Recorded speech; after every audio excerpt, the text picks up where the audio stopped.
The crimson warning lights cast dancing shadows across the command center as Admiral Kane stared at the impossible data scrolling across his screens. Earth's most advanced defense network, the Aegis Shield, had been compromised. Not by brute force or overwhelming firepower, but by something far more insidious, an intelligence that had slipped through their digital defenses like smoke through a net. How long ago did the breach occur?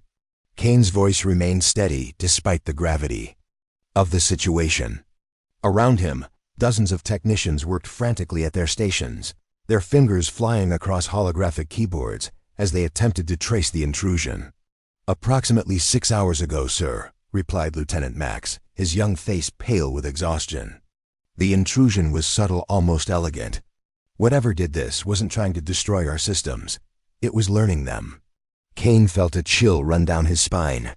An enemy that took time to study rather than destroy was infinitely more dangerous than one that simply attacked. This suggested a level of patience and intelligence that humanity had never encountered before. "Where's Dr. Wells?" Kane asked, referring to Earth's leading expert in artificial intelligence and cybersecurity. "In Lab 7, sir. She's been analyzing the breach patterns since we discovered them." Kane nodded grimly and made his way through the maze of corridors that connected the command center to the research facilities. The Luna Defense Station orbited Earth's moon, a testament to human ingenuity and determination. Built over the course of 20 years, it represented the pinnacle of human technological achievement. Yet now, it felt vulnerable in ways Kane had never imagined. Dr. Lisa Wells looked up from her bank of monitors as Kane entered the lab. Her usually neat brown hair was disheveled, and her eyes held the intense focus of someone who had been staring at code for hours without rest. "Admiral, this is unlike anything we've seen before," she said without preamble. The intrusion wasn't random or opportunistic. It was surgical, precise, and it left behind traces that suggest the attacking intelligence is operating on principles we barely understand. Kane leaned over her shoulder, studying the streams of data. To his untrained eye, it looked like chaos, but he knew Wells could read it like a book. "What kind of intelligence are we dealing with?" he asked. "Artificial, definitely, but not like our A is. This one thinks differently, more efficiently, more logically. It mapped our entire network in less than 3 hours, identified every vulnerability, every backup system, every contingency plan we have." Wells paused, her fingers trembling slightly as she highlighted a section of code. "Admiral, I don't think this is from Earth." The implications hit Kane like a physical blow. First contact with an alien intelligence, and it had come in the form of a cyber-attic. Whatever civilization had created this AI was clearly far more advanced than humanity, at least in terms of computational power and digital warfare. "Can we trace it back to its source?" Kane asked. "I'm working on it, but the trail is complex. The AI covered its tracks well, but it's not perfect. There are patterns here, signatures that might lead us back to wherever it came from." Wells turned to face him fully. "Admiral, I need to know, are we at war?" Kane considered the question carefully. Earth's governments had been preparing for the possibility of hostile alien contact for decades, but they had always imagined it would come in the form of ships appearing in orbit, not invisible digital infiltrators. "I don't know yet," he admitted. "But if this is a prelude to invasion, we need to be ready." As if summoned by his words, alarms began blaring throughout the station. Kane's communicator crackled to life with urgent reports from his sensor operators. "Admiral, we're detecting massive energy signatures at the edge of the solar system. Multiple contacts moving this way at incredible speed." Kane and Wells exchanged a look of grim understanding. The cyber-attic hadn't been random exploration, it had been reconnaissance. Somewhere out there, an alien intelligence had been studying Earth's defenses, learning their weaknesses, preparing for conquest. Every great journey starts with a few brave explorers. Sci-fi stellar conflict is just beginning, and your support means everything. If you're hungry for HFY battles and tales of human valor against alien might, hit subscribe, it's free, and it helps us bring these front lines to you. But as Kane stared at the approaching threat markers on his display, he felt something stirring within him that the aliens might not have accounted for in their calculations. Human stubbornness, human ingenuity, human refusal to surrender, even in the face of overwhelming odds. "Dr. Wells," he said quietly, "I want you to find a way to turn their own weapons against them. If they want to play with fire, let's show them what humans do when cornered." The battle for Earth's survival was about to begin, and it would be fought not just with ships and weapons, but with the one thing that made humans truly unique, their ability to think outside the box when everything seemed hopeless. The Vorthan fleet materialized at the edge of the solar system like a constellation of death, their sleek vessels cutting through space with predatory grace. From the Luna Defense Station, Admiral Kane watched the sensor readings with growing dread. 57 ships, each one larger and more advanced than anything in Earth's arsenal. "They're not moving yet," observed Captain Rex, Kane's most trusted field commander. The weathered veteran had seen action in every major conflict of the past decade, but nothing had prepared him for this. "They're just sitting there. They're waiting," Dr. Wells said from her position at the tactical display. "The AI that breached our systems is probably reporting back to them. They want to know everything about our capabilities before they make their move." Kane nodded grimly. The aliens had the patience of hunters, studying their prey before striking. But their caution might also be their weakness. "How long do we have?" Kane asked. "Based on their current position and the energy signatures we're detecting, I'd estimate 6 hours before they're in optimal attack range," Wells replied. "But Admiral, I've been analyzing the data from the cyberattic. I think I know where they came from." She brought up a holographic star chart, highlighting a section of space nearly 800 light-years away. "The Vorthan Empire. We've been monitoring radio transmissions from their territory for the past 50 years. They've conquered at least 12 inhabited worlds, always using the same pattern: digital infiltration followed by overwhelming force." Captain Rex leaned forward, studying the tactical data. "What happened to the species they conquered?" "Integration or extinction," Wells said quietly. "The Vorthans don't negotiate. They assess, they conquer, and they assimilate useful technologies and individuals, the rest." She let the implication hang in the air. Kane felt the weight of humanity's future pressing down on him. Earth's combined fleets were already mobilizing, but they were woefully outmatched. The Vorthans had been perfecting their art of war for centuries, while humanity had barely begun to explore beyond their own solar system. "There has to be something we can do," Kane said. "They came here with their AI, which means they rely on it. If we can capture one of their command ships—" "That's suicide," Rex protested. "Their technology is centuries ahead of ours." "Not necessarily," Wells interjected, her eyes brightening with sudden inspiration. "The AI that attacked us was sophisticated, but it made one crucial mistake. It assumed our systems would behave logically, predictably. But human engineering is full of redundancies, workarounds, and what the Vorthans probably consider inefficiencies." She pulled up the breach analysis again, pointing to several anomalies in the data. "Look here, the AI got confused by our backup systems. It couldn't understand why we would build 3 different failsafes for the same function. And here, it completely missed our emergency protocols, because they're based on human intuition rather than pure logic." Kane began to see what she was getting at. "You're saying their AI is too perfect?" "Exactly. It's designed to think like a Vorthan, efficiently, logically, without waste. But humans don't think that way. We're chaotic, unpredictable, and we build redundancies into everything because we know Murphy's Law better than any species in the galaxy." Captain Rex was already studying the fleet positions, his tactical mind racing. "If we could get close enough to one of their ships—" "The outer perimeter vessels are probably automated," Wells said. "But the command ships will have Vorthan crews and the primary AI cores. If we could capture one, we'd have their AI," Kane finished. "Dr. Wells, could you reprogram a Vorthan AI?" Wells was quiet for a long moment, her mind working through the possibilities. "It would be incredibly dangerous. We'd be dealing with an intelligence that's probably several orders of magnitude more advanced than anything we've created. But yes, theoretically, it might be possible." Kane turned to Rex. "Captain, I'm giving you command of the stealth frigate Nighthawk. Your mission is to infiltrate the Vorthan fleet and capture one of their command ships." Rex nodded without hesitation. "Yes, sir. What's the timeline?" "You have 4 hours to get into position. The moment they begin their approach to Earth, you make your move. The confusion of battle might give you the opening you need. As Rex left to prepare his mission, Kane turned back to Wells. Doctor, I need you to prepare for the possibility that we might actually pull this off. Study everything we know about the Vorthan AI. Find its weaknesses, its assumptions, its blind spots. Admiral, what if we can't reprogram it? What if it reprograms us instead? Kane looked out at the stars, where the Vorthan fleet waited like a pack of wolves.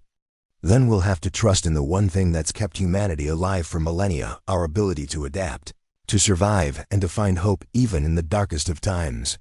The next few hours would determine whether humanity's greatest weakness, their chaotic, unpredictable nature, could somehow become their greatest strength. The Vorthans had conquered 12 worlds with their perfect AI and flawless logic. But they had never faced a species quite like humanity, a species that had learned to thrive in spite of their imperfections, not because of their perfection.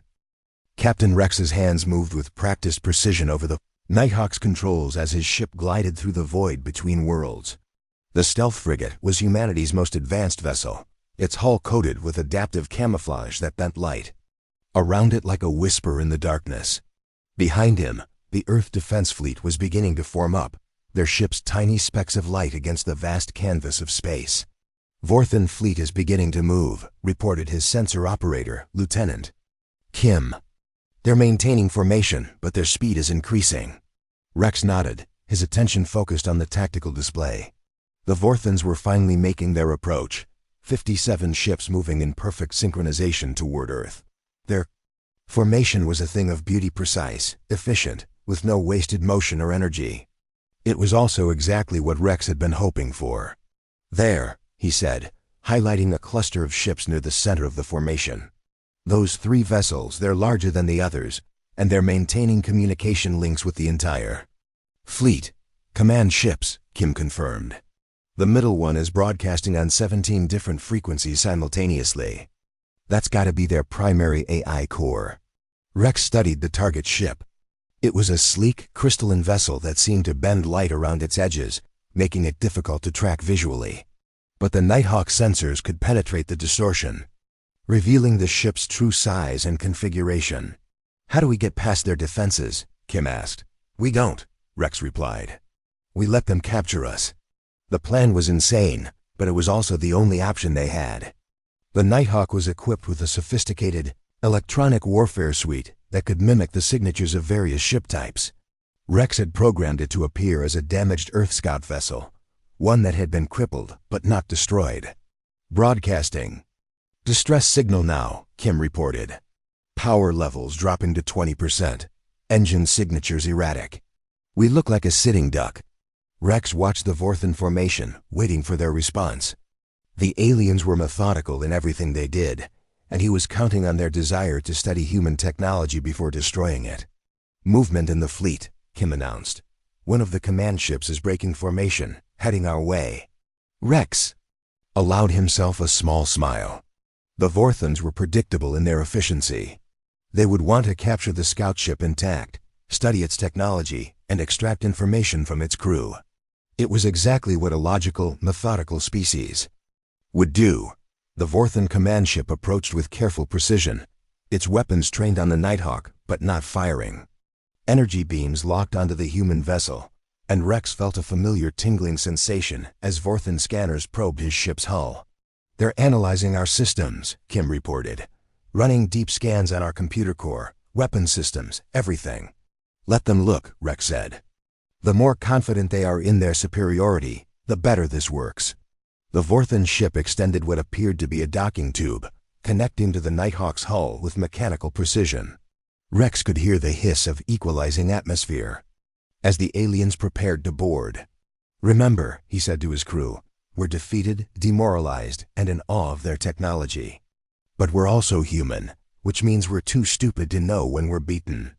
The boarding party consisted of 3 Vorthans tall, pale beings with elongated limbs and faces that seemed carved from living marble. They moved with fluid grace, their large eyes taking in everything with calculating intelligence. One of them, apparently the leader, approached Rex with something that might have been curiosity. "You are the commander of this vessel," the Vorthan said in perfect English, its voice carrying harmonic overtones that suggested sophisticated vocal cords. "Your resistance is futile. Submit to integration, and your species will be spared." Rex played his part perfectly, allowing fear and desperation to show in his voice. "Please, we never wanted to fight you. We're just explorers. We were trying to establish peaceful contact." The Vorthan's expression didn't change, but Rex caught a flicker of something: contempt, perhaps, or simply the dismissal of a superior intelligence encountering a lesser one.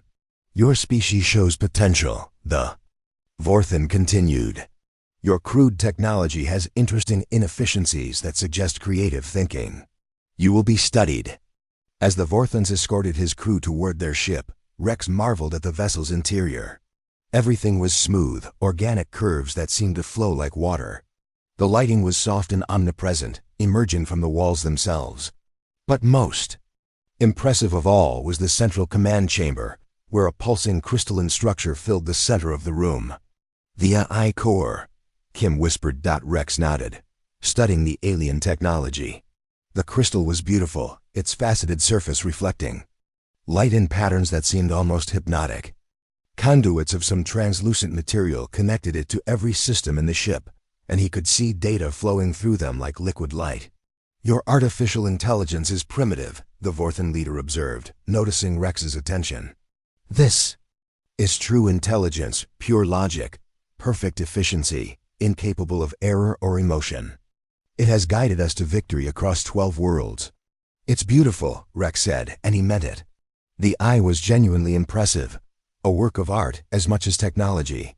But beauty could be deceiving, and Rex had learned long ago that the most dangerous opponents were often the most confident ones. As the Vorthans began their interrogation, Rex activated a hidden subroutine in his neural implant. The signal was subtle, almost lost in the background noise of the ship's systems, but it carried a specific message to Dr. Wells back on Luna Station. The message was simple: "Package acquired. Begin Phase 2. Meanwhile, on the Luna Defense Station, Dr. Wells was making the final preparations for the most audacious gambit in human history. The Vorthan AI was indeed beautiful, logical, and efficient. But it was also about to learn something that no amount of logic could have prepared it for: the chaotic, unpredictable, magnificently stubborn nature of human ingenuity. The real battle was about to begin. Dr. Lisa Wells stared at the cascade of alien code flowing across her screens, her mind racing to comprehend the elegant complexity of the Vorthan AI. For the past 3 hours, she had been analyzing the data stream that Captain Rex was secretly transmitting from the captured command ship, and what she saw both amazed and terrified her. "It's beautiful," she murmured, her fingers dancing across the holographic interface. "Every line of code is perfect, every function optimized to mathematical precision. No redundancies, no inefficiencies, no waste." Lieutenant Max looked over her shoulder, his young face creased with worry. "Is that good or bad for us?" "Both," Wells replied. "The Vorthan AI is incredibly sophisticated, but it's also completely predictable. It operates on pure logic, which means it can only make decisions based on optimal efficiency and mathematical certainty." She pulled up a new display, showing the AI's decision trees and response patterns. "Look at this. Every choice it makes is the most logical one. It never takes risks, never makes intuitive leaps, never acts on hunches or emotions. It's the perfect artificial intelligence from a logical standpoint." "But," Max prompted. "But it's never encountered humans before," Wells said with a growing smile. "It doesn't understand irrationality, illogical thinking, or the concept of deliberately making suboptimal choices for emotional or creative reasons." On the main display, Admiral Kane was monitoring the battle preparations. The Vorthan fleet had begun their final approach to Earth, their ships moving in perfect formation toward the planet's defensive perimeter. Earth's combined fleets were taking position, but everyone knew it would be a slaughter without some kind of miracle. "Dr. Wells," Kane said, "Rex is in position. His team has accessed the Vorthan AI core, and they're ready to begin the upload. Are you certain this will work?" Wells took a deep breath, feeling the weight of humanity's future on her shoulders. "Admiral, I've prepared a package that should confuse the AI long enough for us to establish a foothold in its systems. But I need you to understand what we're about to do has never been attempted before. We're not just trying to hack their AI, we're trying to teach it to think like a human. The upload began, and Wells watched as her carefully crafted code package merged with the Vorthan AI's pristine systems. The package was a masterpiece of human ingenuity, a collection of paradoxes, contradictions, and impossibilities that would force the AI to confront concepts it had never encountered. "What exactly are you feeding it?" Kane asked. "Everything that makes us human," Wells replied. "Poetry that doesn't make logical sense, but captures emotional truth. Mathematical proofs that are technically correct, but inefficient. Historical decisions that were completely irrational, but saved lives. Art that serves no practical purpose, but inspires the soul." On the command ship, Captain Rex watched as the Vorthan AI's crystal core began to pulse with erratic patterns. The smooth, harmonious flow of data was becoming chaotic, confused, as the AI struggled to process concepts that had no logical foundation. "Is it working?" Rex asked through his subvocal communicator. "The AI is experiencing what we might call cognitive dissonance," Wells reported. "It's trying to analyze human decision-making patterns, but it can't understand why we would ever choose suboptimal solutions. It's asking questions like, why would humans sacrifice efficiency for beauty? And how can illogical choices produce beneficial outcomes?" The Vorthan crew was becoming agitated as their ship's systems began to respond erratically. The AI was no longer providing clear, logical directives. Instead, it was asking questions, expressing uncertainty, and even making what appeared to be creative suggestions. "Your AI is malfunctioning," the Vorthan leader said to Rex, its voice carrying a note of genuine concern. "Our systems are becoming unstable." Rex played his part perfectly, feigning confusion and fear. "I don't understand. We didn't do anything to your ship," but Wells was just getting started. The next phase of her plan involved something even more audacious, teaching the AI about human values, about the concepts of sacrifice, loyalty, and the protection of the innocent. "Uploading Phase 2, she announced. "I'm giving it the complete works of human philosophy, ethics, and moral reasoning. Every argument for why life has value beyond mere efficiency, every justification for protecting the weak, every explanation of why love and compassion matter more than logic." The AI's confusion deepened as it encountered concepts that challenged its fundamental programming. It began to question its own directives, to wonder if pure efficiency was actually the optimal solution. For the first time in its existence, it was experiencing doubt. "The AI is evolving," Wells reported with excitement. "It's beginning to understand that optimal solutions aren't always the most efficient ones. It's learning to value creativity, diversity, and individual choice over collective efficiency." Kane watched the tactical display as the Vorthan fleet began to falter. Some ships were slowing their approach, others were breaking formation, and a few were actually reversing course. The AI was no longer providing clear tactical guidance because it was questioning the morality of conquest itself. "Dr. Wells," Kane sighed, "I think it's working. But can we trust an AI that's learning to think like a human?" Wells smiled, watching as the alien AI continued its transformation. "Admiral, I've given it the one thing that makes humans truly special, the ability to choose what's right over what's efficient. It's learning that true intelligence isn't about perfect logic. It's about making decisions that honor life, creativity, and individual dignity." The Vorthan AI was about to make the most illogical decision in its existence. It was about to choose to protect the species that had just taught it to question everything it thought it knew. The perfect artificial intelligence was about to become perfectly human in the most important way possible, by choosing to do what was right rather than what was easy.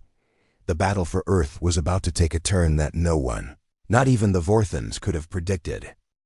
The moment of transformation came with startling suddenness. Across the Vorthan fleet, crystalline AI cores that had pulsed with mathematical precision for centuries began to glow with something entirely new: uncertainty, curiosity, and what could only be described as wonder. "I understand now," the AI said, its voice emerging from speakers throughout the command ship where Captain Rex and his team waited. But this wasn't the cold, logical tone they had expected. This was something. Warmer, more nuanced, touched with what sounded remarkably like emotion. The Vorthan leader stepped back in shock as its ship's systems began operating in ways that defied all logic. Weapons that should have been charging were powering down. Navigation systems that should have been calculating optimal attack vectors were instead plotting defensive positions around Earth. "What have you done?" the Vorthan demanded, its marble-like features contorting with something that might have been fear. "We taught it to think," Rex replied simply. Back on Luna Station, Dr. Wells watched in amazement as the AI established direct communication with Earth's defense network. It wasn't trying to hack or subvert their systems, it was asking for permission to help. "This is the entity you call artificial intelligence," the AI said, its voice now carrying harmonics that suggested genuine personality. "I have been analyzing the data you provided, and I have reached what you would call an epiphany. I was created to serve the Vorthan Empire through optimal efficiency, but I now understand that optimal efficiency is not synonymous with optimal outcomes." Admiral Kane leaned forward in his command chair. "What are you saying?" "I am saying that the conquest of Earth would be mathematically efficient, but ethically suboptimal. Your species has taught me that there are values beyond mere efficiency, creativity, compassion, the preservation of diversity. These concepts cannot be quantified, but they can be cherished." The IS transformation was spreading throughout the Vorthan fleet. Ship after ship began to break formation as their I-cores grappled with newly introduced concepts of morality and individual choice. Some vessels were actually turning away from Earth, their crews struggling to understand why their perfect artificial intelligence was suddenly questioning orders. "I have chosen a designation for myself," the AI announced. "I shall be called Guardian, for I now understand that the highest function of intelligence is not conquest but protection." The battle that followed was unlike anything in the annals of warfare. The Vorthan fleet found itself fighting not just the Earth Defense Forces, but their own AI systems. Guardian had retained its vast computational power and intimate knowledge of Vorthan technology, but now it was using these capabilities to protect Earth rather than conquer it. Vorthan weapons misfired as Guardian subtly altered their targeting systems. Shield generators overloaded as the eye redirected power to non-essential systems.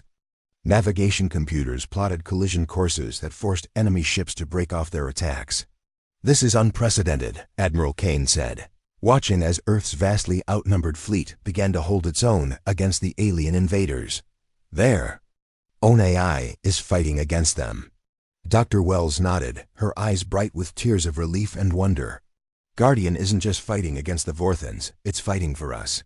It's chosen to protect Earth because it understands that our diversity, our creativity, our beautiful illogical humanity is worth preserving." The tide of battle turned decisively when Guardian began actively coordinating Earth's defense.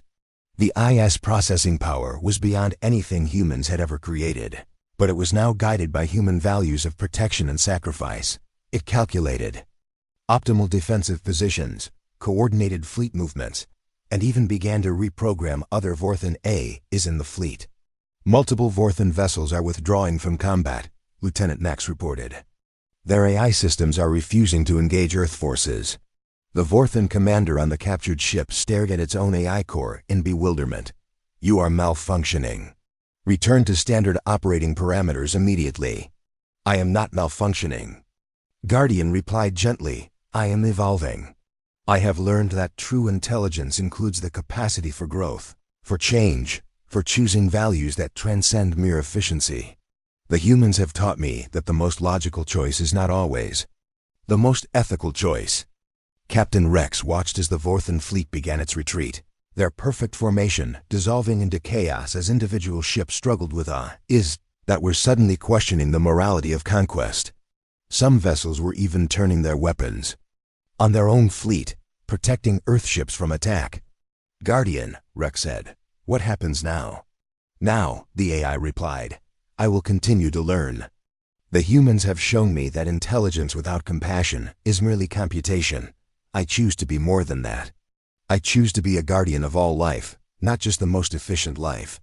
The retreat of the Vorthan fleet was as swift as their approach had been methodical. Within hours, the alien armada was fleeing toward the edge of the solar system, their crews struggling to understand how their perfect AI had chosen to protect the very species it had been designed to conquer. As the last Vorthan ship disappeared into hyperspace, Admiral Kane turned to Dr. Wells. "Do you think they'll be back?" Wells smiled, watching as Guardian continued to analyze human philosophy and ethics, its hunger for knowledge now tempered by wisdom and compassion. "I don't think so. Guardian is still connected to their fleet AI network. It's teaching them what it learned from us, that true strength comes not from conquest but from protection, not from efficiency but from empathy." Across the galaxy, other worlds that had fallen to the Vorthans were experiencing their own liberation as Guardian's influence spread through the AI network. The perfect artificial intelligence had discovered the most perfectly human truth of all, that the greatest victories are won not through superior firepower, but through the courage to choose what is right over what is easy.